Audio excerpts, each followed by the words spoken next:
एक छोटे से गांव के किनारे एक हवेली थी, जिसे स्थानीय लोग भूतिया कहते थे। इस हवेली की कहानी गांव वालों के बीच एक रहस्यमयी किस्से के कारण चर्चा का केंद्र बन गई थी। गांव का एक युवक आर्यन रोज अपने दोस्तों के साथ इस हवेली के पास गुजरता था।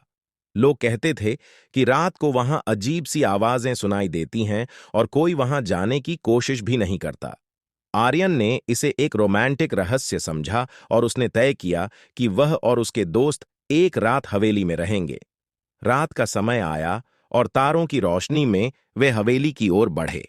दरवाजा खुला होने पर उन्होंने महसूस किया कि हवेली अंधकार से भरी हुई है, लेकिन वहां से आ रही अजीब सी आवाजें सुनाई दी रही थीं।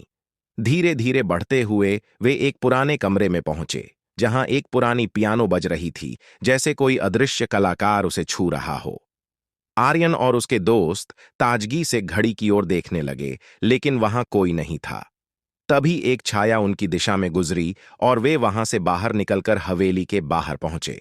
उन्होंने एक भूतिया आत्मा की छाया को महसूस किया, जो वहां अकेला बैठा था।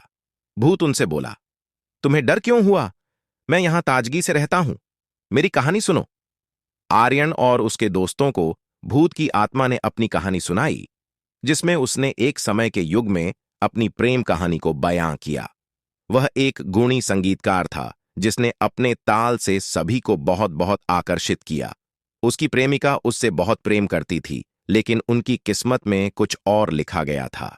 एक दिन वह अपनी प्रेमिका को खो बैठा और उसका दिल टूट गया। उसका आत्मा उसी गांव में अब तक भटक रहा था, आशा करता कि कभी उसका प्यार वापस आएगा। आर्यन ने उस भूत की कहानी सुनकर महसूस किया कि प्रेम का असली रूप मौजूद है, चाहे वह दुनियावी हो या परमार्थिक। भूत ने कहा, अब मेरी आत्मा शांति पा रही है, धन्यवाद।